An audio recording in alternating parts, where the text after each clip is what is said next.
자, 페이지 15페이지겠네요. 개념 확인 문제부터 시작해서 1번부터 6번까지 일단 질문을 받겠습니다. 없나요? 자, 대표되는 분석 문제 1번과 2번 중에서 질문?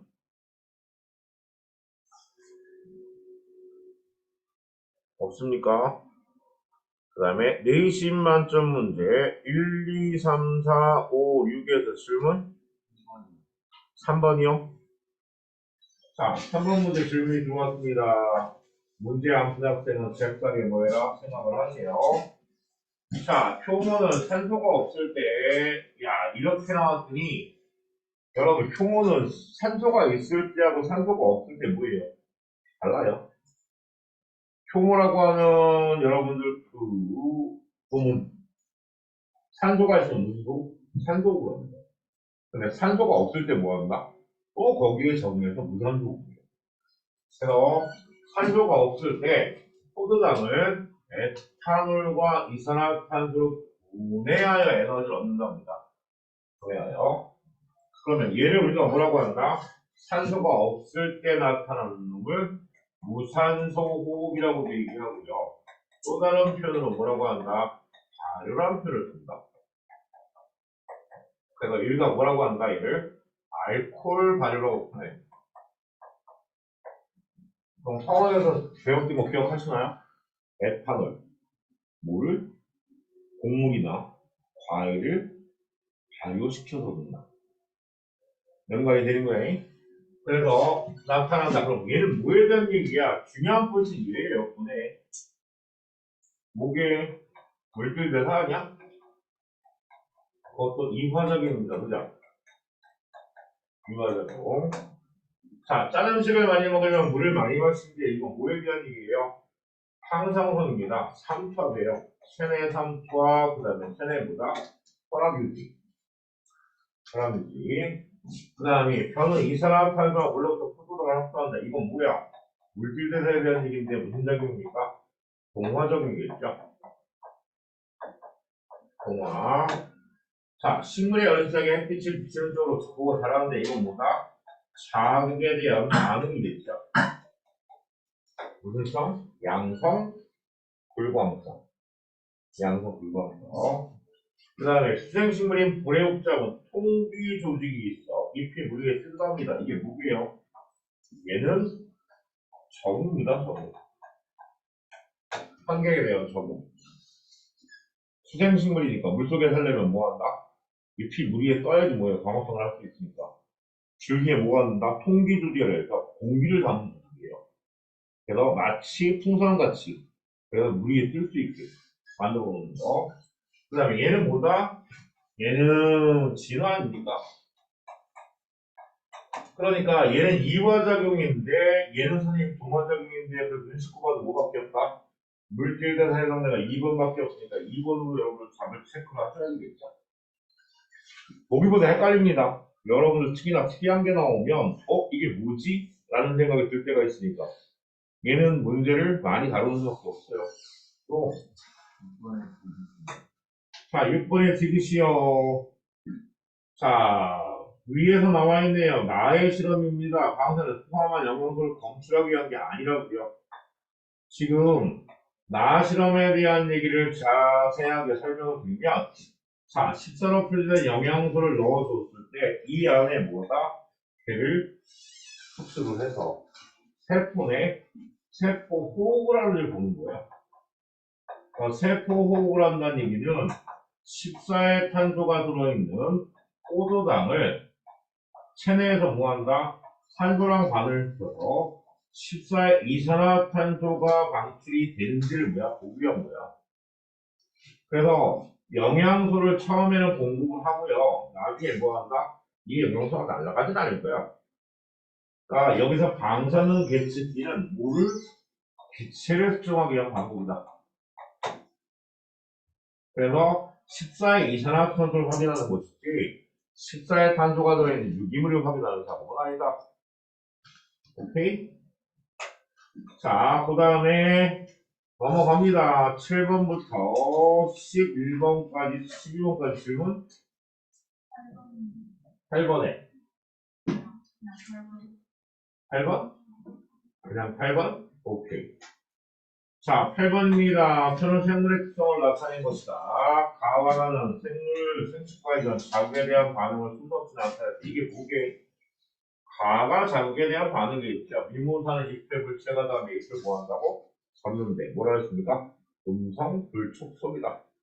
그 다음에 17번에는 분열법으로 뭐 한다? 번식을 한답니다. 이게 뭐예요? 생식과 이전일 거야. 그럼 가는 생식과 이전 틀렸고요. 기억 과정에서 세포 분열이 일어납니다. 그래서 여러분들한테 말씀드린다만 단세포 생물들은 체세포 분열 과정이 뭐에 속한다? 얘가 무성생식이다. 그래서 체세포 분열의 의의에 대한 얘기가요. 생장이라는 얘기가 들어가고요. 생식도 들어갑니다. 이게 단세포 생물 중에. 그래서 세포 분열이 일어나야지 뭐한다? 번식을 할 수 있어요. 그 다음에 더운 지역에서는 사망률 열병세 효과이 큰 비를 갖는다라고 하는 건 적응과 진화에 예상됩니다.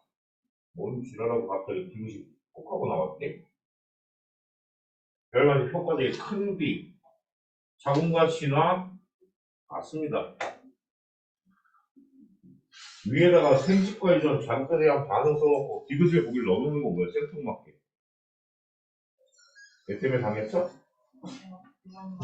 요거 니은 공평행이 또. 자, 12번까지 질문 없는 걸로. 다음 13번부터 실력업 문제 1, 2번까지. 14번에 니은 볼게요. 자, 대장균은 A가 누구예요? 박테리오 파지라며. A가 없어도 독립적으로 생활할 수 있죠. 대장균이 뭔데? 얘는 생물입니다. 세균이에요. 스스로 뭐 할 수 있다? 물질도 할 수 있고, 스스로 증식할 수 있고, 생물적 지가 모두 갖는다니까. 오케이? 그 다음에 1, 2번까지. 1번이요? 오, 지금 우리 서윤이 툭 하고 던진 거야. 선생님 저도 문제 풀었어요. 어? 1번. 자, 1번 볼게요. 가에서 다를 기억과 니은을 기준으로 분류한 것을 합니다. 얘가 뭡니까? 이건 적응입니다. 적응.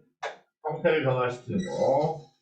장구벌레는 번데시기를 거쳐 모기가 된답니다. 이건 뭐라고요? 발생과 생장이겠죠? 발생과 생장. 그럼 마지막에 뭘까? 가가 항상성이 나와야 되겠네요. 그럼 가나다에서 기억에 가, 적응이 들어가려면 뭐예요? 바이러스에 나타나는 가는 기억에 해당이 된다. 아니겠죠? 바이러스에 나타나는 가 적응? 물론 돌연변이가 나타날 수 있습니다만, 발생과 생장, 항상성, 가능하겠네. 예. 왜냐하면 바이러스는 환경에 적응해서 뭐 한다고요? 적응과 진화를 할 수 있다고 얘기하고 있으니까. 적응에 해당되니까, 다만. 그러면 나머지 발생과 생장 하나요? 바이러스 못해요. 그리고 항상성 유지하나요? 밖에 나가면 뭐야? 결격이 되는데? 안 된다고. 그러니까 가능하겠죠. 그 다음이 대체이들을 위한 특성인가가 니은에 해당된다. 발생과 생장은 뭐라고요? 발생하죠. 안 되겠네, 얘는? 둘 다 뭐다? 발생과 생장과 항상성이 둘 다 대체이들을 위한 현상이니까. 그 다음에 밝은 곳에서 고양이 동공이 작아진다는 얘는 자극에 대한 반응이니까 뭐예요? 다에 해당되지? 동공무한다? 안 돼, 이건. 얘는 항상성 유지에 해당되지 않는다. 얘는 자극과 뭐다? 반응에 대한 얘기입니다. 그러니까 이렇게 복잡하게 꼬아내면 여러분 문제가 되게 어려워집니다. 이해가 됨? 됐지?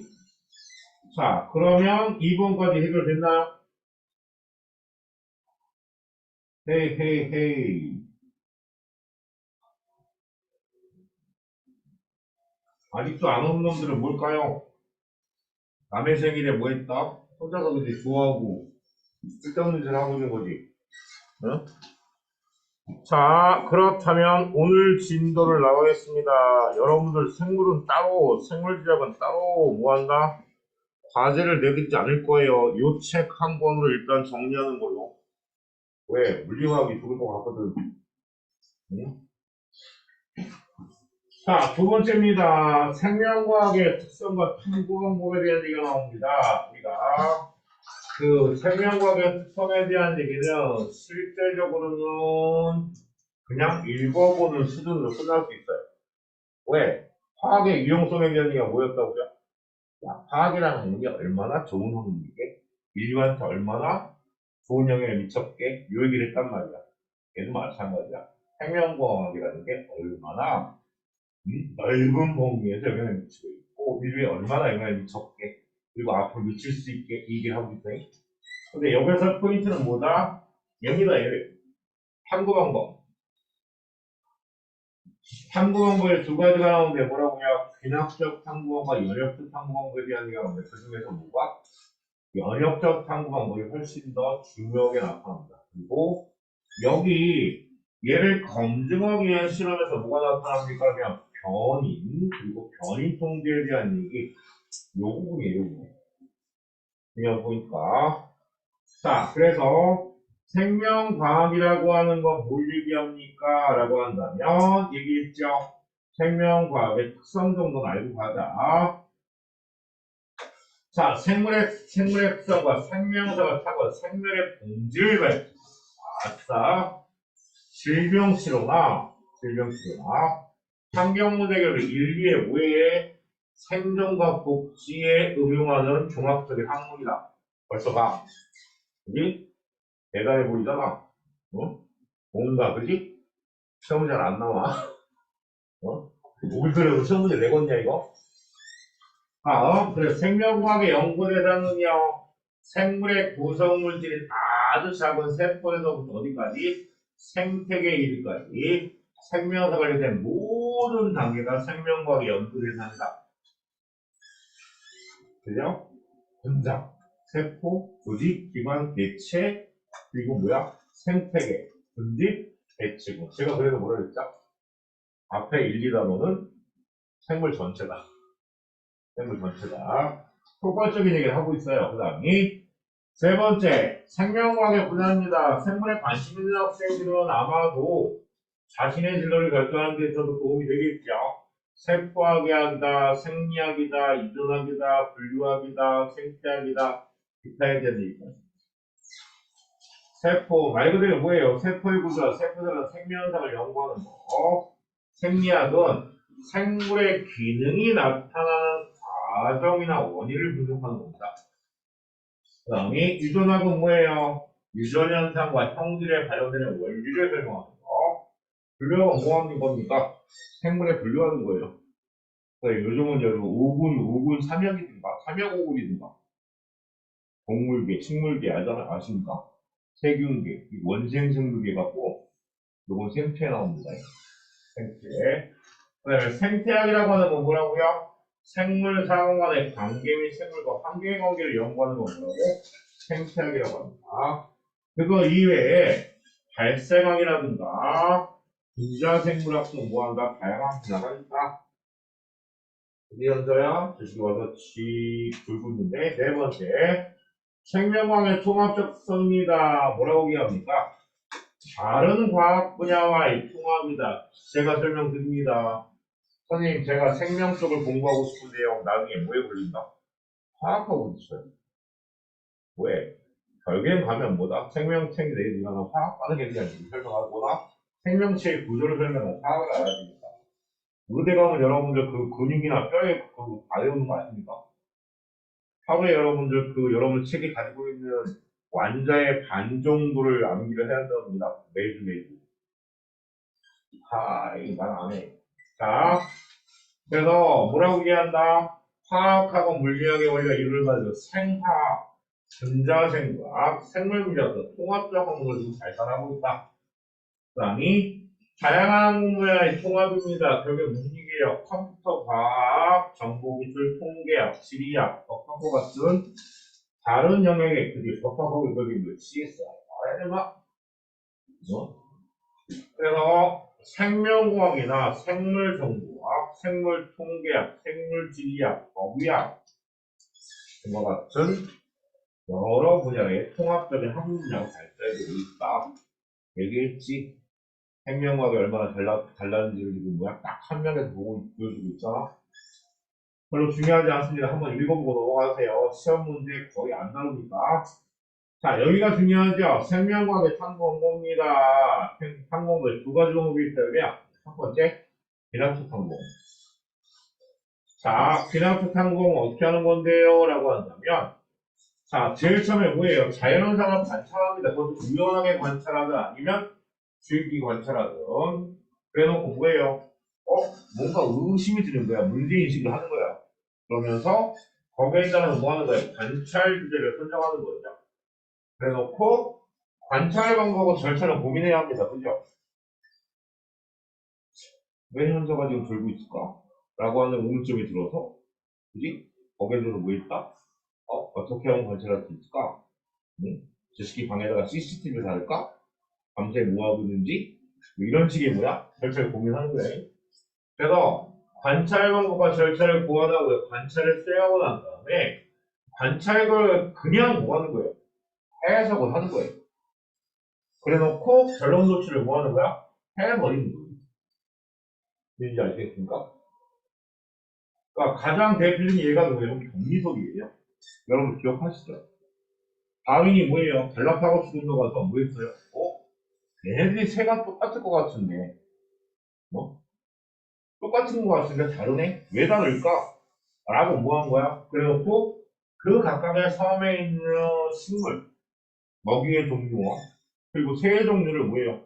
본 거야. 흔치새를. 그래놓고 뭐 합니까? 결론을 낸 게 뭐예요? 원래는 같은 종이었는데 거기 가서 먹이가 다르다 보니까 진화가 된 거구나라고 결론을 그냥 내버리는 거예요. 그런 걸 우리가 뭐라고 한다? 귀납축 탐구 과정이라고 합니다. 그래서 여기서 얘기하는 가젤 영향이 엉덩이를 스쳐주는 띵띵이라고 관찰합니다. 그래놓고 어떤 상황에서 나타나는지 관찰하기로 했답니다. 그래서 처음에 뭐예요? 눈에 띄지 않게 숨어서 관찰을 하고요. 포식자의 접근에 대한 동물들의 반응과 관련된 자료를 조사를 했더니 가젤이나 뭐야? 치타와 같은 숫자가 주변에 나타나서 엉덩이를 스쳐주는 뭐야? 띵띵이 운동을 활동을 한대. 그래놓고 뭐예요? 결국 내는 거잖아요, 그냥. 가젤 영향은 포식자가 주변에 나타나면 엉덩이를 스쳐주는 띵띵이 운동을 한대. 뭔지 알겠습니까? 이렇게 결론 내는 건 뭐라고요? 귀납적 탐구 방법이라고 얘기를 한다. 그러니까 그 귀납적 탐구 방법을 이용한 과학적 발견이에요. 이게 근데 여러분 뭐예요? 조건은 틀려요. 조건마다. 그래서 우리가 세포설에 대한 얘기는 여러분이 그냥 보기에 뭐예요? 슐라이덴과 슈반이라는 사람이 모든 생물은 세포를 해서 끝났거나 아닙니다. 식물 세포를 주장한 동물 세포를 주장하고요. 그 세포에 대해서 연구하는 사람, 그 다음에 뭐예요? 세포를 확인하는 사람 쭉 연결해서 구하는 거예요. 그 과정이 누적이 되어서 그냥 세포설이라고 하는 거 발표를 한 거야. 그러니까 결국에는 얘는 쭉 누적된 관찰 자료를 쭉쪽을 해서 결론을 내는 거라고. 그 다음에 바위에 지나서도 마찬가지라니까요. 갈라파고스 분도에 대해서 설명했잖아요. 수집한 자료를 토대로 생물의 질환을 선택하는 거가 자연 형태로 지어냈는데 여기서 이제 필살기가 나죠. 비상교과서에는 다윈이 자신을 검증하기 위한 탐구를 했다. 귀납적과 연역적 탐구를 같이 썼다라고 좀 얘기가 되어 있어요. 자, 그 다음에 DNA 구조발견입니다. 왓슨과 크릭이에요. 왓슨과 크릭은 DNA 화학적 성분, 염기서율, 염기의 비율, 엑선 헤더센터에서 DNA 이중나도 구조를 뭐합니까? 발견을 합니다. 근데 이것도 뭐라고요? 왓슨과 직관력과 독창적인 생각을 중요한 요소로 설명을 한답니다. 비상교과서에서는. 그러니까 보는 관점에 따라서 어디를 집중해서 보느냐에 따라 다르게 해석이 된다는 얘기야. 그래도 세포설과 진화설과 DNA 구조 발견에 대한 얘기입니다. 대략적 탐구하는 거 넘어봅시다. 다음. 자, 중요한 건 얘입니다. 연역적 탐구예요. 거의 대부분들이 이제는 연역적 탐구에서 뭐한다? 우리가 확인을 하게 된다. 그래서 연역적 탐구 방법이라고 하는 건 뭐예요? 가설 설정입니다. 이 가설이 중요하죠. 자, 처음에 뭐 합니까? 관찰하다가 문제를 인식합니다. 그래 놓고 스스로 뭐 하죠? 결론을 내요. 뭐? 가설 설정하는 얘기야. 이 가설이라고 하는 게 뭐라고요? 잠정적인 결론입니다.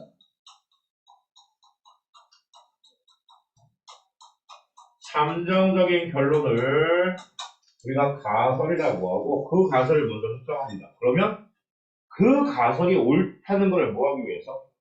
증명하기 위한 실험을 고안하거나 실험을 설계를 하는 거예요. 어떻게? 탐구 설계 및 수행을 합니다. 그래놓고 탐구 결과 및 정리 해석했을 때 가설이 맞네 라고 한다면 그냥 뭐 한다? 결론도 추가하면 되는데 그 가설이 틀리네 라고 한다면 뭐 한다? 다시 거꾸로 가서 가설 설정을 조절을 해야 돼. 수정을 해야 되는 거예요.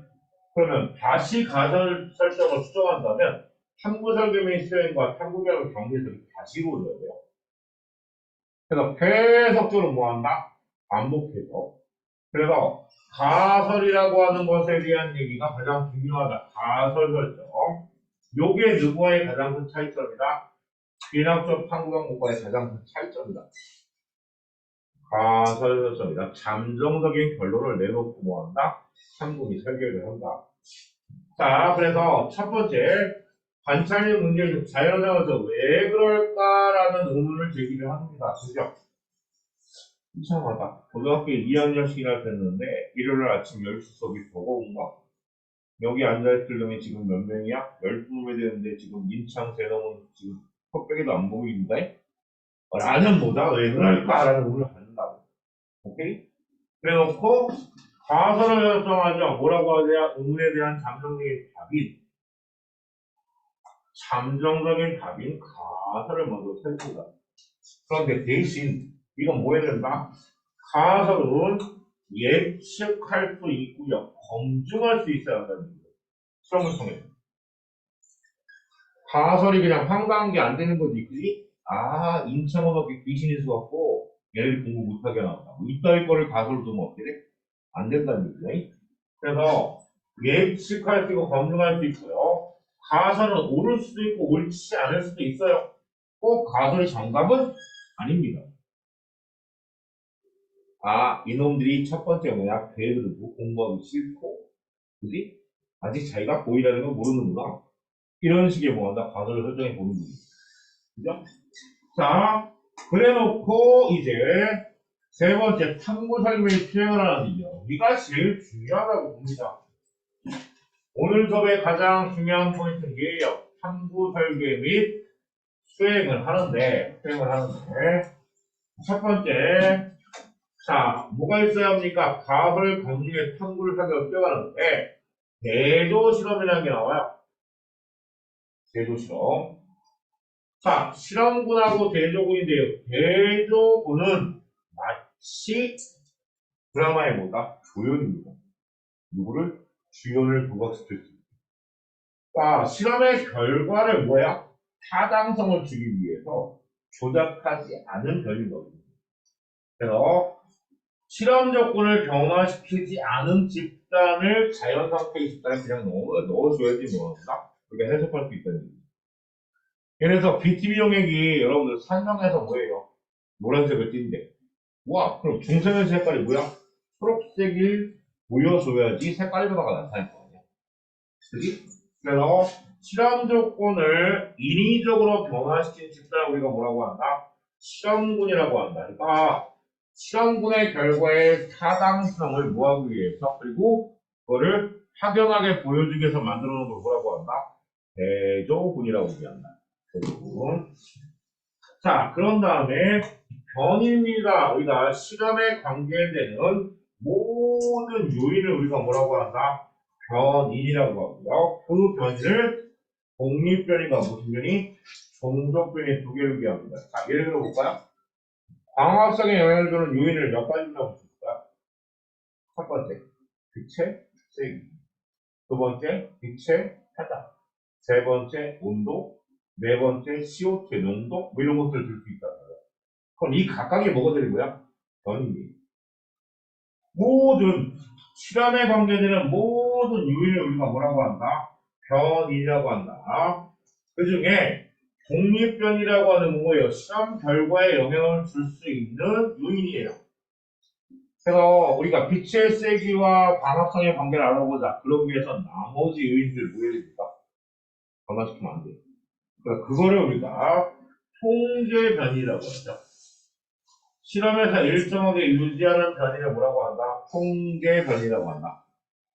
그러니까 빛의 세기와 광합성의 관계를 알아보기 위해서는 나머지 파장이나 온도나 CO2의 농도를 뭐야? 일정하게 유지시켜줘야지 빛의 세기와 광합성의 관계를 알아볼 수 있습니다. 그렇다면 조작하고 있는 건 뭐예요? 빛의 세기예요. 오케이? 빛의 세기. 그래서 빛의 세기를 의도적으로 변화시키는 변이냐? 그러니까 빛의 세기를 변화시켰을 때 따라 나타나는 광합성의 양이 뭐에 해당된다? 종족변입니다. 그러니까 조작 변이에 의해서 나타나는 결과예요, 결과. 결과. 그래서 실험 결과에 해당된다라고 하고, 독립변이에 따라서 변화되는 요인을 우리가 뭐라고 한다? 종족변이라고 합니다. 이해됩니까? 그러니까 이 간단하게 얘기하면, F는 MA라고 하는 여러분 우리가 물리에서 쓰는 식을 확인하고 싶어. 그래놓고, 야, 질량을 일정하게 했어. 그럼 얘가 무슨 변이? 통제변. 그럼 힘을 1N부터 10N까지 뭐했어? 변화시켰어. 그럼 이게 뭐야? 조작변이. 그럼 그것에 따라 나타나는 가속도는 뭐가 됩니까? 종속변이 된다고. 이해가 됨? 그래서 힘과 뭐의 관계? 가속도의 관계를 알아보기 위한 실험인 거죠. 그러니까 그런 실험들은 거의 뭐다? 매력 실험입니다. 이해가 됩니까? 자, 요거를 이렇게 얘기를 했어요. 그래놓고 변이 통제다 혹은 통제변이라고 하는 건 다른 모든 독립들의 일정을 유지를 해야 되는 거 우리가 뭐라고요? 변이를 통제한다고 얘기한다. 부적변을 제외한. 그 다음에 이렇게 나와서 결과가 나오면 뭐네요? 탐구 결과 및 정의를 해석을 해야죠. 그래서 여기에서 얻은 결과가 가설하고 타당하다면 뭐한다? 결론은 그냥 루트의 명분인 거죠. 결론 루트. 근데 그렇지 않으면 뭐한다? 다시 턴백 가설 설정을 수정해서 다시 탐구점을 해서 결과를 내줘야 합니다. 이해가 됩니까? 자, 그러고 나면 뭐가 나옵니까? 연역 항공부의 예리한 얘기가 두 개가 나와요. 두 개가.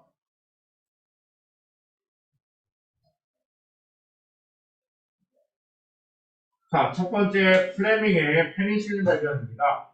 세균을 배하던 적시에 풀무펑이가 핀 주변에는 뭐한다? 세균을 증식하지 못했을 때 왜 그럴까라는 의문을 갖고요. 그래놓고 가설정을 하죠. 뭐라고? 푸른 곰팡이가 세균의 행식을 억제하는 물질을 만들 것이라고 생각을 하고요. 실험을 합니다. 한쪽에는 뭐예요? 푸른 곰팡이를 접종을 하고요. 그렇지 않고 나머지는 두고. 그러면 결국에는 세균을 두 집단으로 나누고 한 집단에는 푸른 곰팡이를 접종해서 이걸 뭐라고? 실험물이. 그리고 그렇지 않고 다른 때는 푸른 곰팡이를 접종하지 않아도 배양을 한다면 이게 뭐예요? 대조군이에요. 그랬더니 실험군 푸른 곰팡이를 접종한 집단 대조군은 뭐라고요? 푸른 곰팡이를 접종하지 않으니까. 그럼 조작변이는 푸른 곰팡이의 접종 여부고요. 종속변이는 뭐예요? 세균 인식 여부고요. 결과니까. 나머지 통제변이는 뭐한다? 실험실의 온도, 대양액의 양, 실험 모양, 이 찰레의 크기, 조건들을 다 똑같이 해줘야 돼요. 오케이? 그걸 이제 변이 통제하는 거지. 그래서 한국 결과가 뭐였죠? 아, 내 얘기가 맞네, 내 생각이. 왜? 대조군 실험에는 배양이 됐는데, 세균이 배양이 됐는데, 푸른 곰팡이 접종한 거예요. 배양이 안 됐어. 그러네. 그래놓고 뭘 발견했다? 항생제를 발견해야 되죠. 항생제. 페니실린을 발견하게 됩니다. 그 다음, 오른쪽에 나오는 얘도 여러분들 뭐예요? 파스텔의 탄자병 백신 개발도 되게 잘 나옵니다. 자, 오래 방치된 닭 콜레라를 접종한 닭이 닭 콜레라 가볍게 앓고 회복하는 것을 관찰하고 양의 콜레라 갖고 비교한 거예요. 양의 탄저병도 같은 방식으로 예방할 수 있지 않을까? 라고 그래서 탄저병 백신은 양의 탄저를 예방하는 효과가 있을 거라고 생각했죠. 그래서 건강한 양들 도입도 나와서 한 집단에 탄저병 백신을 주사하고요. 얘가 뭐야? 시험구. 다른 집단에 탄저병을 주사하지 않으면 도입도에 탄저병 이거를 주사했어요. 그랬더니 뭐가 됐어? 주사하지 않은 놈들은 탄저병이 나타납니다. 주사하는 놈들은 탄저병이 뭐야? 나타나지 않았네. 라고 생각을 해서 확인하는 거. 그래서 이런 식의 뭘 할 수 있다? 얘기를 할 수가 있겠다. 그래서 연역적 탐구와 비례적 탐구 중에서 개념 확인 문제 볼까요? 자, 관찰을 통해 수직 관찰을 종합하고 분석하여 결론을 도출하는 탐구 방법을 뭐라고요? 우리가 비례적 탐구 방법이라고 한다. 자연현상과 생기는 걸 해결하기 가설을 세우고, 그죠? 이를 실험을 통해 검증하는 탐구 방법을 뭐라고 한다? 연역적 탐구 방법이라고 한다. 자, 음에 대한 담당적인 답은 뭐라고요? 가설이라고 설명드렸습니다. 그죠? 탐구 설계 및 수행 단계에서 인위적으로 시험적으로 변화시키는 집단을 뭐라고? 조작 변이라고 하고요. 그죠? 조작 변이. 실험 조건을 변화시키지 않은 집단을, 집단이군요. 실험군입니다. 소리. 얘를 실험군이라고 하고요. 그 다음이 실험 조건을 변화시키지 않은 집단을 뭐라고 한다? 대조군이라고 한다. 가설 검증을 위해 실험에서 인위적으로 변화시키는 변이는 뭐라고요? 조작 변이입니다. 독립 변이에 따라 변화하는 변이로 실험한 결과에 해당되는 뭐라고? 종속 변이라고 한다. 됐습니까? 자, 그렇다면 그 밑에 있는 1번부터 몇 번까지죠? 6번까지의 문제를 지금 풀어봅니다.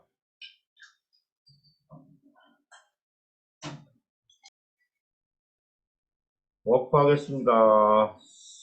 2단원입니다. 일단은 끝났네요. 에이. 자, 일단은 끝났고 2단원입니다. 사람의 물질 대사에 대한 얘기가 나옵니다. 앞에서 배운 것들이 뒤에 가서 뭐한다? 좀 더 자세하게 설명이 되고 있군요. 라고 생각하시면 맞습니다. 자, 그래서 생명활동과 에너지 첫 번째입니다. 자, 여기에서는 여러분들 통합해서 배웠던 분들이기 때문에 쉽게 넘어갈 수 있을 것 같아요. 자, 첫 번째, 동화작용과 이과작용의 정확한 자세한 의미가 뭐니? 그리고 두 번째는요, 세포호흡이라고 하는 것의 의미가 뭐고, ATP 분해와 합성에 대한 얘기가 나오고요. 그 에너지 전환과 이용에 대한 얘기까지, 요 네 가지가 뭐다? 핵심 포인트네요. 자, 결론만 얘기하면, 자, 사람은 생명체들은 세포 내에서 뭐한다? 생명활동을 하는데, 그 중에서 살아가는데, 생명활동을 이어가는데 에너지를 어디서 얻는다? 세포 호흡을 통해서 얻는다. 그래서 세포에 발생된 에너지 중에 여러분들이 발생하는 전체 중에 60%는 뭐야? 체온주에 사용을 하고요. 나머지 40%는 ATP라고 하는 화학에너지 형태로 저장을 해두었다가 유사시에 보면 생명활동에 사용을 한다. 그렇다면 비만 혹은 과체중 혹은 뇌소체중이라고 하는 저체중이 나타난 이유는 뭘까? 라고 하는 것까지가 결론이에요. 그래서 슬슬 볼 거예요. 생명활동과 물질대사 동원 엎어진 놈 있나라이? 자, 동원아! 봤어. 애들 보냈습니다. 자, 생명활동과 물질대사의 슬슬 뭐라고 얘기할까? 물질대사입니다. 물질대사라고 하는 건 뭘 표현한다? 생명체에서 일어나는 모든 화학 반응을 뭐라고 한다? 물질 대사라고 한다. 물질 대사. 그래서 물질을 통해 뭐합니까? 생명 활동에 필요한 물질을 합성합니다. 이때는 에너지 뭐죠? 사용을 해요. 그리고 분해합니다.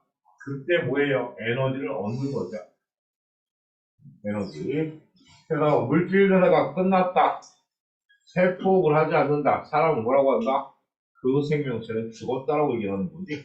그게. 자, 그래서 물질의 특징이 나옵니다. 첫 번째 뭐라고요? 에너지의 출입이 항상 동반이 된다. 그래서 에너지 대사라고 얘기한다. 그리고 반응이 어떻게 일어난다고요? 단계적으로 일어난다. 한꺼번에 일어나지 않는다. 그래서 에너지가 조금씩 출입을 하게 되는 거죠. 그리고 뭐가 관여한다? 효소가 생체 촉매로서 관여를 한다. 그래서 낮은 온도에서 뭐야? 반응이 일어날 수 있다. 그지? 자, 그래서 물질들의 구분은요, 두 개로 얘기합니다. 동화작용과 뭐라고요? 이화작용입니다. 그래서 작고 간단한 저분자 물질, 또 복잡한 물질로 합성을 하는 과정을 우리가 뭐라고? 동화작용이라고 한다. 동화작용.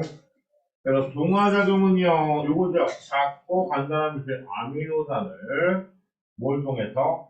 에너지 흡수를 통해서 단백질을 만들어주는 과정에 대한 이가 가장 대표적입니다. 고분자를 만들어낸다. 그걸 우리가 뭐라고요? 동화작용이라고 한다. 그래서 에너지를 흡수하는데 얘기했죠. 반응물이 가지고 에너지가 생성물이 가지고 작다. 그래서 얘가 언덕을 올라가지 그냥 올라가지 못합니다. 올라갔다가 내려와야 돼요. 그래프 그지? 올라갔다가 내려와야 돼. 그래서 여기서부터 반응물로부터 이 꼭대기 상태를 뭐라고 한다? 앞에다 꺼내놓고 얘기를 할까요? 자, 다시 한번 설명합니다. 우리가 시간에 대해서 반응 시간이 있고요. 에너지의 상대적인 세기를 표현할 때 반응물이 가지고 있는 에너지에 비해서 생성물이 가지고 있는 에너지가 뭐 할 때 더 클 때 우리가 뭐라고 한다? 흡열 반응이라고 하고 이렇게 나타나는 물질들은 뭐라고 한다? 동화적이라고 얘기한다. 그럴 때 얘가 반응물이 그냥 에너지로 넘어가는 게 아니라 이 언덕을 넘어서 가야 되죠. 그래서 요 반응물로부터 요 꼭대기를 뭐라고 하는 줄 아십니까? 활성화물이라고 합니다. 활성화물 상태가 되는데 얘는 이제 양쪽에 들어있는 거죠. 왜? 왼쪽으로 삐딱하면 뭐가 된다? 생성물이 되는 거고 오른쪽으로 삐딱하면 뭐가 되죠? 반응물이 되는 거예요. 그러니까 중간 형태의 물질이에요. 이 상태에서 조금만 움직이면 뭐가 된다? 반응물이 될 수도 있고 생성물이 될 수도 있는 거. 그걸 우리가 활성화물이라고 한다. 그러면 그 활성화물 상태까지 필요한 에너지입니다. 흡수에는 에너지를 우리가 뭐라고 한다? EA라고 표현하면서 활성화 에너지라는 표현을 쓰죠. 활성화 에너지라고 얘기를 한다.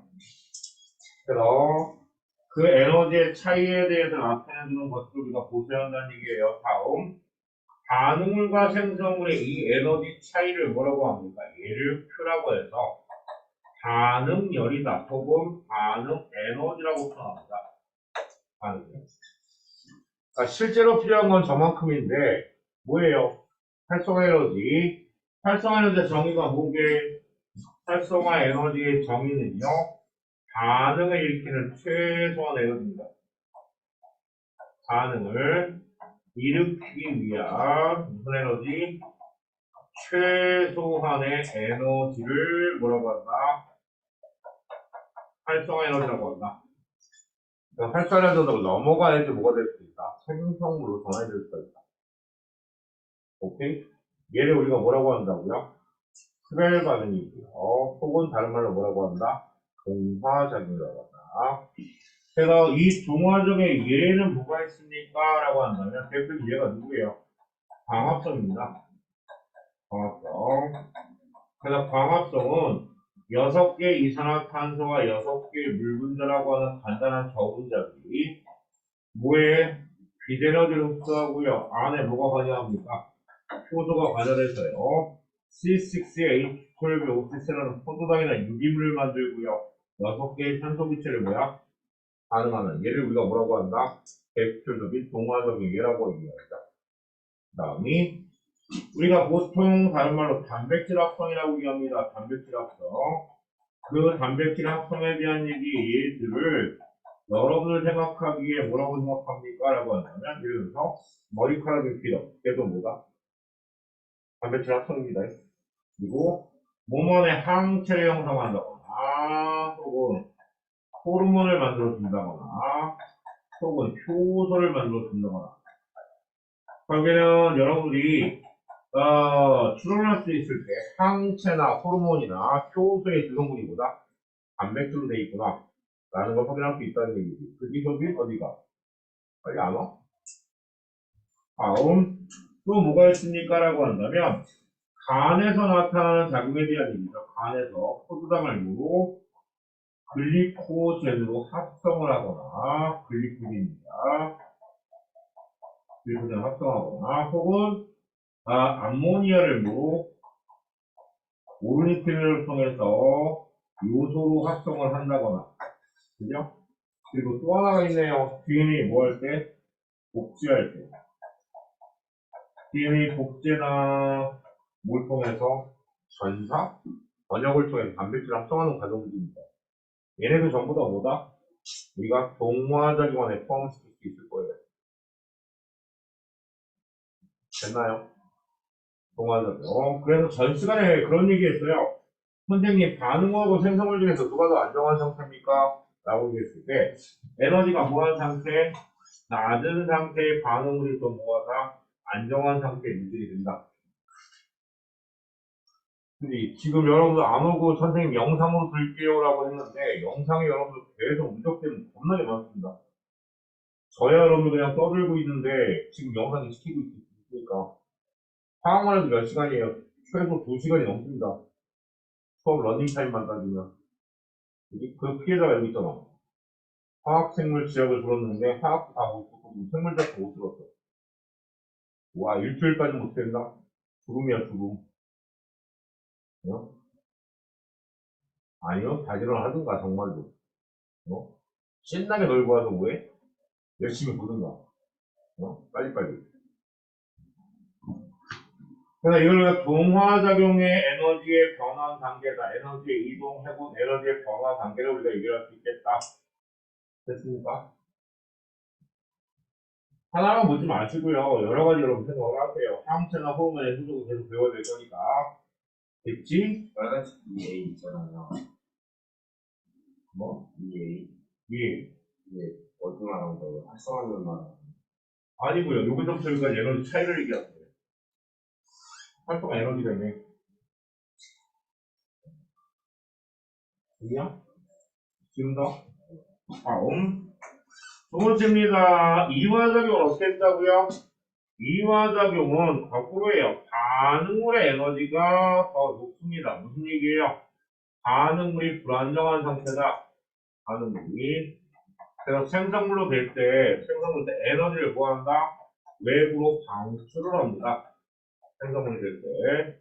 그래서 얘를 시간, 얘를 뭐라고요? 에너지의 상대적인 세기라고 얘기하자. 그랬을 때, 얘도 그냥 여러분 반응이 일어나는 게 아니라 언덕을 뭐합니까? 약간 올라갔다가 내려와야 돼요. 무슨 상태? 활성화물 상태가 들거든요. 그런데, 여러분 생각을 한번 해보세요. 요때, 요렇게 나타나는 활성화물이라고 하는 것에 대한 얘기를 우리가 반응물이 생성물이 되기 전에 보다 중간 상태라고 얘기할 수 있겠고요. 혹은 여러분 생각해봐. 이산화탄소를요, 뭐로? 수소당으로 만들기 위해서는 이 구조가 달라집니다. 그러니까 탄소와 산소를 뭐에 뜯어내야 돼요. 여러분들 그 레고 있잖아, 레고. 레고 가지고 기차를 만들어 놓고 헬리콥터를 만들기 위해서, 헬기를 만들기 위해서 뭐 한다? 얘네들 다시 다 뜯어내야 되겠지. 그래서 그 원자 상태로 뜯어진 상태를 뭐라고 한다? 활성물 상태로. 활성물 상태. 그래서 여기서는 활성화 에너지가 작아요. 누구보다 흡열바닥보다는 활산화가 작고요. 그래서 발열바닥이 흡열바닥보다 반응보다 뭐야? 자연 상태에서 쉽게 일어날 수 있겠죠. 얘가 반응을. 그래서 여기에 해당되는 얘가 뭐가 있을까요? 라고 한다면, 자, 여기에 대한 이화작용, 아니, 이화작용이죠. 얘에 대한 게 뭐가 있다? 세포호흡. 그냥 호흡 아니고요. 세포호흡입니다. 왜? 호흡에는 기체 교환의 의미도 같고요. 여러 가지가 나타나니까. 그럼 세포호흡이고요. 세포호흡은 우리가 알고 있는 광합성의 뭐예요? 정반대입니다. 얘가 6개의 산소를 뭐가 효소가 관여하면서요. 효소가 관여한다. 그래서 6개의 이산화탄소와 6개의 물 분자로 분해하는 과정을 뭐라고 한다? 세포호흡 과정이라고 얘기합니다. 그 다음에 또 뭐가 있죠? 세포호흡. 소화죠, 소화. 소화. 그래서 포도당을 뭐로, 아니죠. 포도당이 아니라 탄수화물을 뭐로? 포도당으로 분해하거나, 탄수화물을 포도당으로 분해하거나, 아니면 단백질을 뭐로? 아미노산으로 분해를 하거나, 이런 과정들에 대한 걸 뭐라고 한다? 우리가 이화작용이라고 얘기한다. 그래서 여기서도 안정화 물질은 누가? 생성물이 더 안정합니다. 생성물이. 그럼 여러분들 그렇게 물어보면 어떻게 되죠? 야, 이 포도당하고 산소가 가지고 에너지와 이산화탄소와 물이 가지고 있는 화학 에너지를 비교했을 때 누가 더 크다? 반응물이 더 커야죠. 에너지가. 그래야지 에너지를 방출하겠지. 맞습니까? 그렇게 우리가 얘기할 수 있겠다. 그래서 얘를 우리가 뭐라고 한다? 이화작용이라고 얘기한다. 이화작용.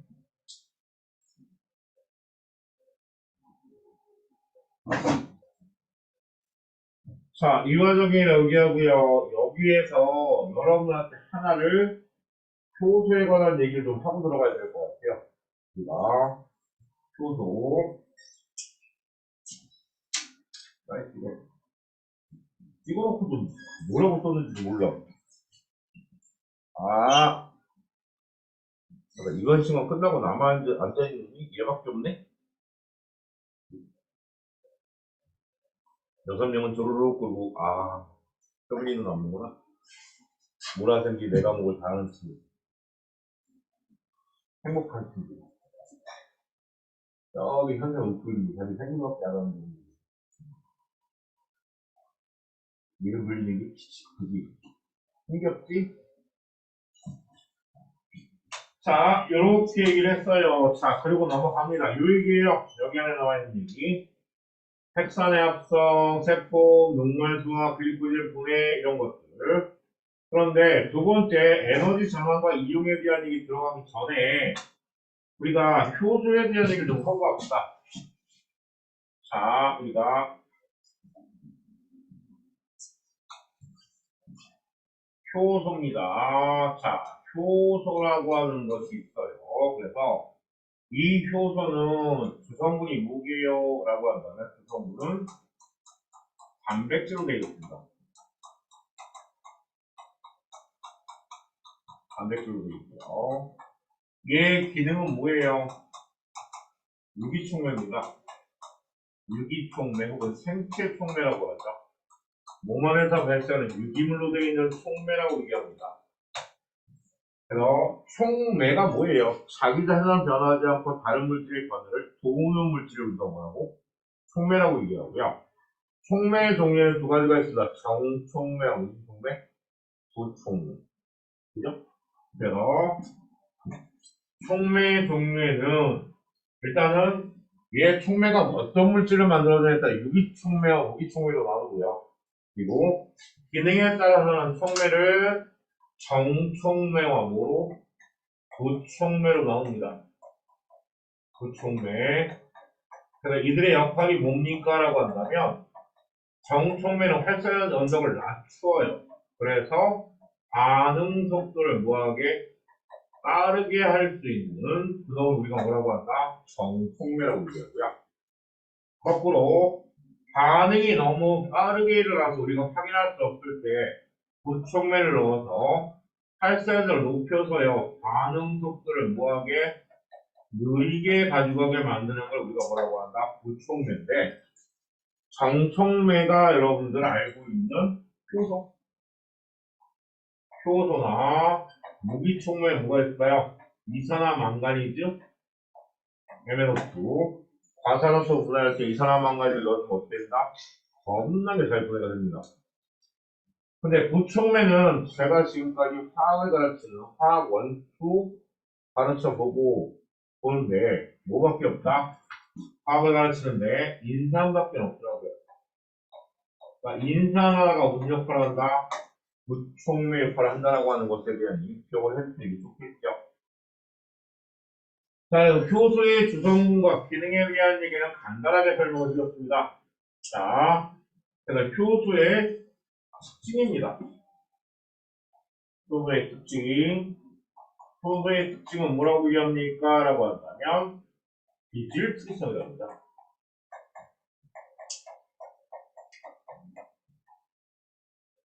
비질 특이성이다. 그래서, 하나의 기질에는 뭐예요? 하나의 효소만 관여합니다. 1효소가 뭐하다? 하나의 기질에만 작용한다는 거 뭐라고 한다? 기질 특이성이라고 얘기하죠. 뭐가 맞아야 돼요? 피해도 나. 열쇠하고 뭐야? 자물쇠 관계죠. 열쇠하고 자물쇠. 그래서 이렇게 여러분들 통합관 얘기했던 거 기억나십니까? 자, 여기에 세모 모양의 뭐가 있다? 구조를 가지고 있는 기질이 있어. 그런데 그 옆에 보면 효소들이 네모 모양을 가지고 있거나 혹은 뭐야? 동그라미 모양을 가지고 있거나 아니면 세모 모양을 가지고 있는 놈이 있을 때 A, B, C가 있을 때 누구만? C만 이 기질에 뭐예요? 적합하게 결합을 할 수 있다는 얘기지. 그래서 얘네들이 이렇게 해서 결합되어 있는 상태를 우리가 뭐라고요? 얘가 이렇게 결합되어 있는 상태를 우리가 뭐라고 한다? 이 상태를 효소 기질 복합체라고 얘기하자. 복합체. 그리고 난 다음에 효소는 뭐가 되죠? 재활용이 가능합니다. 효소는 재활용이 가능하고요. 기질은 뭐가 될까요? 분해 산물로 나뉠 거예요. 나뉘어지는 게 뭐다? 기질. 붙었다가 원래 상태로 떨어지는 게 뭐다? 효소. 이걸 뭐라고 한다? 효소 기질 복합체 혹은 기질 특이성이다. 그래서 여러분이 알고 있는 그 지방 분해 요소가 뭐예요? 라이페이스? 걔는 뭐만? 지방만. 단백질 분해 요소의 펩신은 단백질만. 탄수화물 분해에서는 아밀레이스는 뭐야? 탄수화물만. 다른 건 분해할 수 없다는 얘기지. 그럼 뭐라고? 기질 특이성이라고 한다. 아주 특징이에요. 효소의 특징, 호르몬의 특징, 전부 다 뭐한다? 기질 특이성을 갖는다. 혹은 면역장애에서 뭐야? 항원항체하는 거. 그래서 기질 특이성이라고 얘기하고요. 다음. 됐나? 빨간색 기질인 거죠. 예, 빨간색이 기질입니다. 그래서 분해산물로 나뉘어지는지를 보세요. 그래서 효소의 특징에 대한 얘기 이렇게 설명하면 되겠네요. 됐냐? 됐지?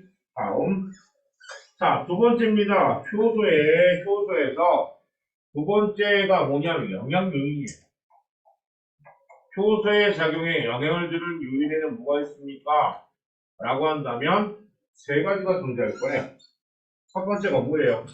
얘는 온도에 영향을 받습니다. 특히나 유기촉매들은 온도에 영향을 받는다. 무기촉매도 영향을 받죠. 그래서 어떻게 나타나냐면 온도에 따라서 나타나는 활성도, 효소의 활성도를 따지면 얘를 온도라고 하고요. 얘를 활성도라고 따졌을 때 이렇게 나타납니다. 약 몇 도 부분? 37도 부분? 그래서 체온 범위에서 뭐예요? 가장 최적의 효과를 보이게 돼 있고요. 그리고 온도가 높은 영역에서는 왜 활성도가 급격히 떨어질까요? 라고 한다면 단백질의 변성대로예요. 단백질의 변성이다. 뭐에 의한? 열에 의한 변성이다. 그래서 단백질이 변성작용을 받으면 앞에서 배웠던 뭐야? 봤던 그 구조 자체가 변형이 생깁니다. 그러니까 단백질이 열에 의해서 변성을 당하는데 그 열에 의해서 변성을 당한다는 얘기는 구조가 변형이 돼요. 그러니까 동그라미 부분이 변형이 돼버리면 뭐가 된다? 비일직성을 갖지 못해요. 비일직성을. 그래서 이 단백질의 변성에 영향을 미치는 요인이 뭐가 있습니까? 열, 방사선, 혹은 산성, 자외선 이런 것들이 영향을 미치면 뭐한다? 얘가 변성을 받습니다. 그래서 열이라든가 방사선이라든가 산성이라든가 혹은 자외선 이런 것들 통해서 뭐한다? 변성들을 받기 때문에. 그래서 한번 여러분 가열해서 변성들을 받은 거는 원래 온도로 맞춰줘도 뭐한다? 작용을 못합니다. 그런데 냉각 상태에서는 뭐가 되죠? 얼린 상태에서는 즉 왼쪽에 냉각을 시켜놨다가 다시 누기면 어떻게 됩니까? 그나마 활용이 돼요. 그다음에 활용이. 자, 그래서 얘를 우리가 생체 촉매다. 그래서 생체 촉매 같은 이렇게 온도에 따른 영향을 생체 촉매 영향을 받는데 그러면 선생님 무기 촉매는요? 이산화 망가니즈 같은 무기 촉매는요? 어떤 영향을 받냐면 이렇게 봤습니다. 온도가 높아지면 무조건 뭐한다? 온도에 관계없이 계속 활동도가 증가해요. 그러니까 유기촉매와 무기촉매의 차이점. 오케이? N이요. MnO2입니다. 망가니드 시야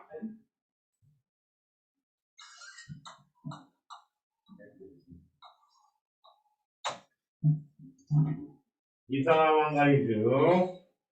그래서 온도 영향입니다. 아직 듣지 마세요. 두 번째, 누구 영향?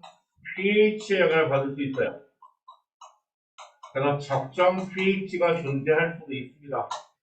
얘는 신체 부위에 어디에서 여러분 뭐야? 얘가 작용을 하느냐에 따라서 그래서 pH 영향에 대한 얘기는 어떻게 쓸 수 있나요? 라고 하면 이렇게 되겠죠. 자, 얘가 pH고요. 이게 활성도라고 합니다. 활성되는 정도. 그래서 pH가 2냐, 7이냐, 8이냐. 그래서 2에서 활성도가 최적이 되는 게 누구예요? 이게 펩신입니다. 왜? 펩신은 어디서 작용한다? 위에서 작용했죠. 위에 구성물이 뭐예요? 염산이니까. 그 다음에 pH가 7인 상태에서 최적을 받는 게 누구게? 아밀레이스입니다. 아밀레이스는 어디서? 여러분들 입에서 작용하니까 침 안에 있으니까. 그리고 pH가 8에서 최적을 갖는 것들은 뭐예요? 여러분들 12점 넘어서 소장에서 작용하고 있는 거가 트리친이나 라이페이스나 그런 것들. 그래서 어디에서 얘가 효소가 작용하니에 따라서 적정 pH도 달라질 수 있다. pH 영향을 받는다. 그 다음이 또 세 번째가 뭐에 대한 얘기냐면요. 세 번째가 기질의 농도에 대한 얘기도 들어갈 수 있어요. 기질의 농도. 그러니까 기질의 농도라는 얘기는 그게 현대가 뭐야? 전날 여기 부패가 왔고 평상시 먹을 분량의 12분을 먹었어. 10배를. 그럼 뭐가 될까? 나이긴 알 거야 아마. 뱃속에서 뭐예요? 이 현대인은 고온이 자고 있는데 세포에 있는 놈들은 뭐하고 있다? 위장 소장에 있는 놈들은 상당히 욕하면서 그게 이런 이 식빵 그러면서 뭐야? 열심히 걔를 보내야 될 거 아니야 그게. 그러면 기질의 농도가 계속 증가할수록 뭐예요? 증가할까? 그건 아닐 거라고 보는 거죠. 왜? 기질의 농도가 계속 증가한단 말이야. 그럼 기질의 농도가 증가하면 그 활성도가 증가하는 게 아닙니다. 이렇게 가다가 뭐가 돼요? 더 이상 증가하지 못해요. 왜 그럴까요? 효소가 한계가 있어요. 효소가 이미 열일을 다 하고 있는데, 아십니까? 24일날 뭐야? 치킨을 시켰더니, 피자를 시켰더니 뭐라고요? 주문하자마자 바로 거절. 왜? 몸 못 받는다는 얘기야. 이미 포화 상태라는 얘기야. 응? 당신 내일 먹을래? 뭐 이러고 물어볼 수 없잖아. 뭐? 24시간 뒤에 드시겠습니까? 얘기할 수 없으니까. 여기는 뭐 때문에 효소의 포화 상태입니다. 그러니까 효소 기질복합체가 이미 다 만들어져 있는 상태라는 얘기야. 그러면 기질의 농도가 아무리 증가해도 활성도는 뭐한다? 더 이상 증가할 수 없는 상태가 벌어지지 않을까? 그래서 효소의 작용에 영향을 주는 세 가지를 이렇게 설명을 드렸습니다. 온도와 pH와 그다음에 뭐야? 기질의 농도 됐나요? 그죠? 매번 할 때마다 새롭죠? 제가 여러분 통합과에서 이거 설명했던 거 기억하십니까? 맨날 새로워. 그래서 나는 즐거워.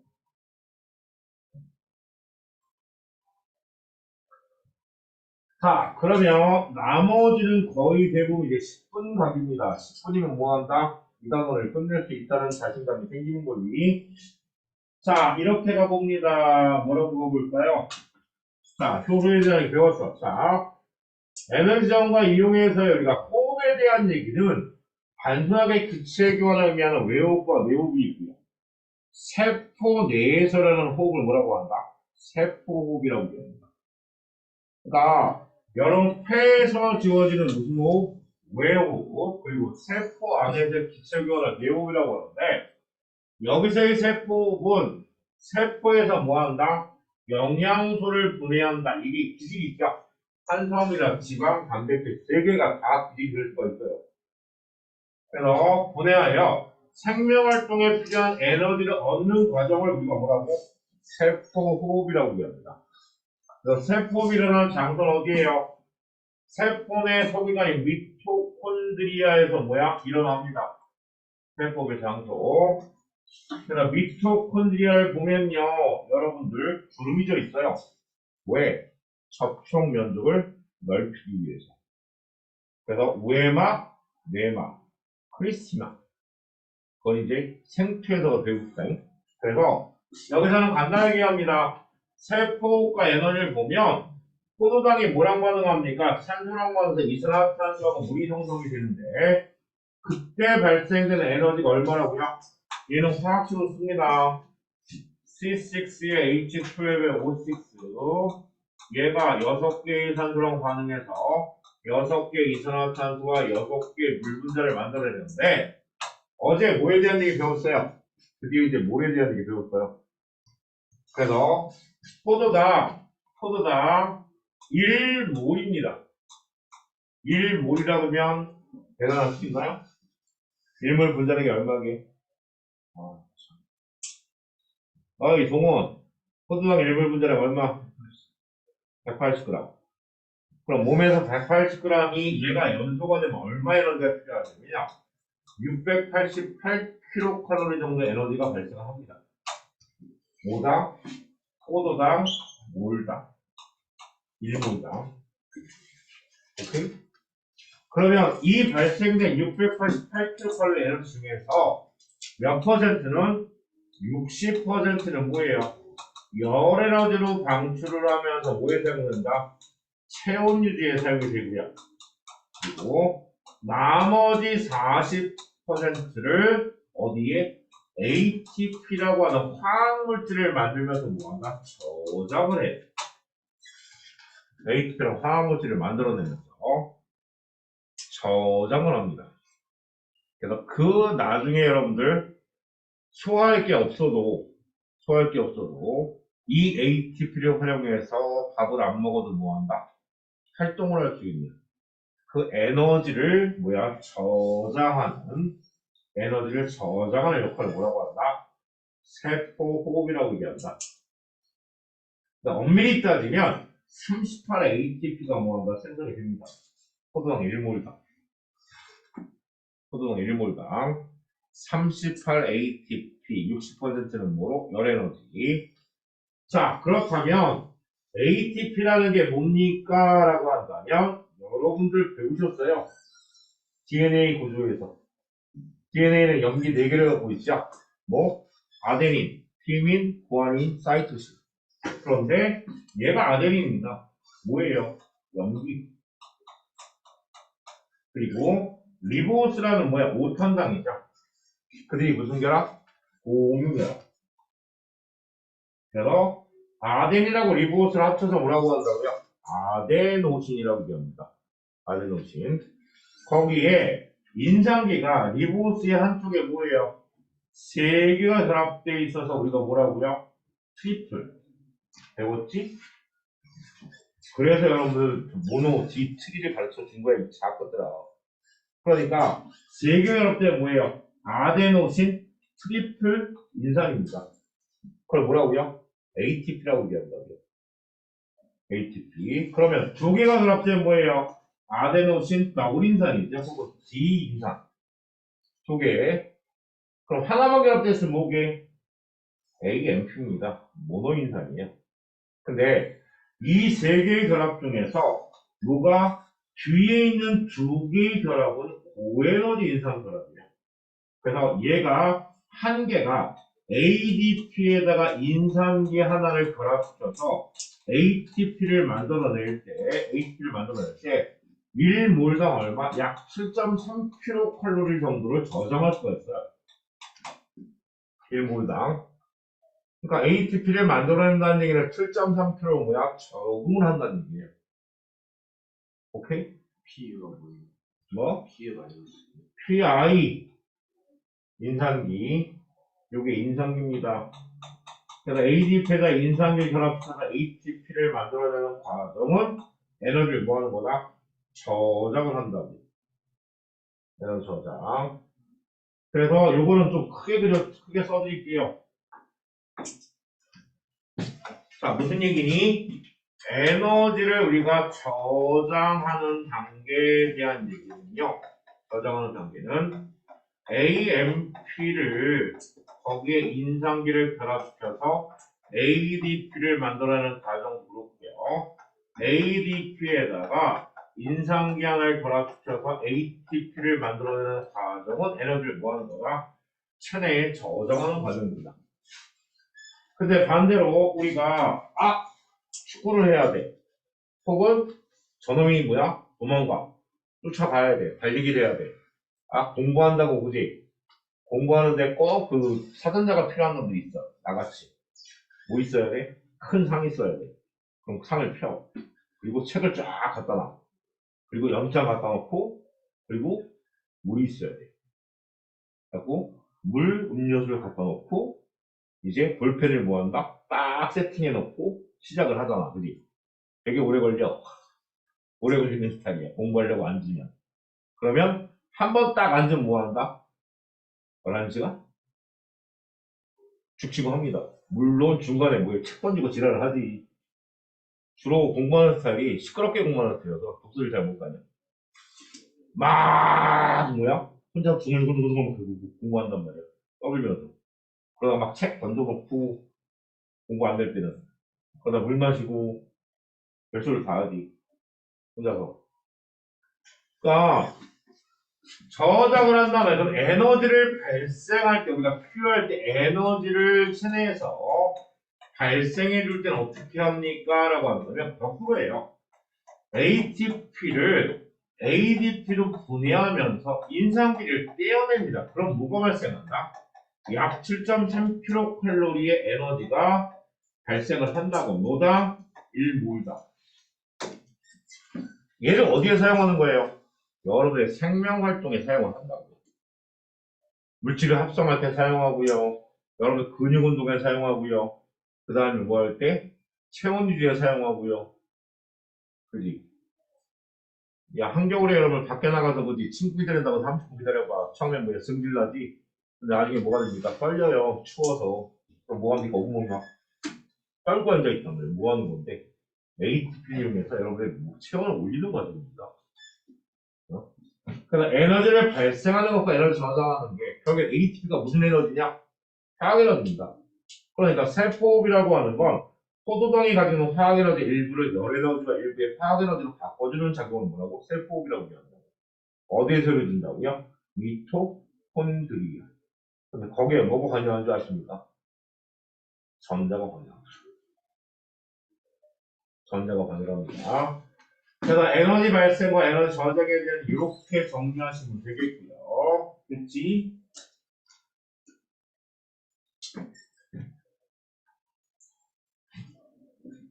자, 그렇다면 이제 마지막입니다. 요거예요. 자, 에너지의 전원과 이용에 대한 이 그대로예요. 자, ADP가 ATP로 만들어지는 건 이것도 뭐야? 동화적입니다. 물질 합성이니까.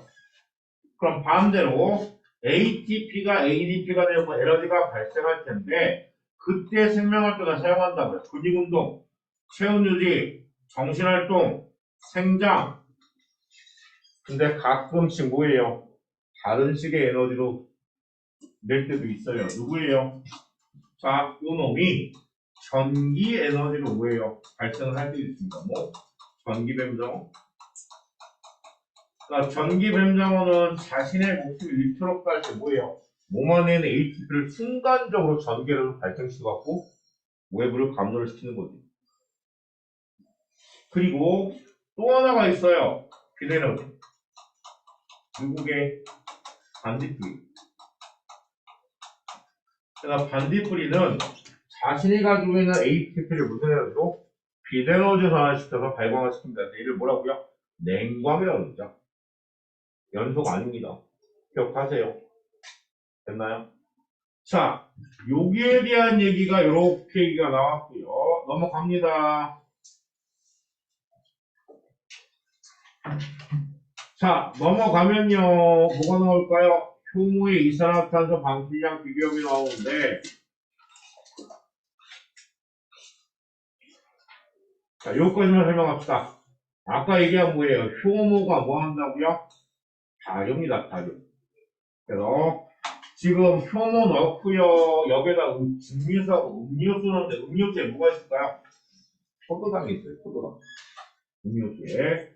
그래서 얘 효모는 포도당을 뭐로?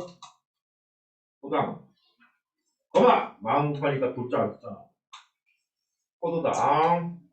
포도당을 뭐로? 알코올과 이산화탄소예요. 포도당. 그래서 얘를 우리가 뭐라고 한다? 무기호흡이다. 혹은 무산소호흡이다. 얘를 무기호흡이다. 무산소호흡이다. 산소가 필요 없이 일어나는 과정이니까 혹은 발효라고 얘기하죠. 그래서 저걸 우리가 알코올 발효라고 합니다. 효모는 산소가 없을 때 뭐한다? 발효를 통해서 무기호흡을 통해서 호흡을 합니다. 그래서 에너지를 얻어내는 거죠. 그때 뭐가 발생한다? 이산화탄소만 발생해요. 물이 생기지 않아요. 물이 생기지 않는다. 그래서 음료수 이렇게 넣잖아요. 음료수 쭉 넣었을 때 지금 얘가 뭐예요? 맹관부라고 합니다. 맹관부가 뭐예요? 열리지 않고 닫힌 부위를 맹관부라고 얘기해요. 위 꼭대기는 닫혀 있습니다. 그러면 거기에다가 얘네를 넣었을 때 발생한 기체의 부피가 여기 1번에서는 얘는 목에 자료관 1은 제조금입니다. 기체가 발생되지 않는 시험관을 점수를 보여주기 위해서. 그럼 나머지가 뭐에 해당되는 거예요? 실험물이에요. 그럼 전체 부피는 뭐에 해당됩니까? 통제배리입니다. 그리고 온도. 실험실의 조건들은 뭐다? 전부 다 통제배리이겠지. 그럼 조작한 게 뭔데? 음료수의 종류. 그럼 발생한 이산화탄소 기체가 뭐에 해당됩니까? 이게 종속변이겠죠. 결국. 그럼 결국에 무슨 얘기예요? 아, 음료수 A의 포도당이 가장 많군요. 그리고 음료수 4번, 음료수 C에 뭐야? 포도당이 가장 적군요. 그걸 여러분 계산하면 뭐가 나오죠? 여러분 뒤에 적힌 열량이에요. 그 포도당에다가 얼마? 곱하기 4. 자, 그렇게 한다고. 그렇게 해서 뭐예요? 얘기를 한 겁니다. 나머지 실험에 대한 얘기는 여러분 공부를 하시면 되겠고요. 여기는 활용한 이름 뭐라고요? 실험자의 타격은 우기와 설치한 뭐라고? 개조물이라고. 효모의 물질은 뭐다? 이산화탄소고요. 기체 발생에 가장 많이 없어 당압력이 뭐야? 높다라고 볼 수 있는 거예요. 그럼 자, 고기에 대한 얘기 밑에 있는 개념 확인 문제, 그 다음이 대표적으로 분석 문제, 내신 만점 문제 2주 동안입니다. 다음 주 지나서요. 저는 1월 여러분들 새해 보겠죠. 여기까지 페이지 45페이지까지 간단 속죄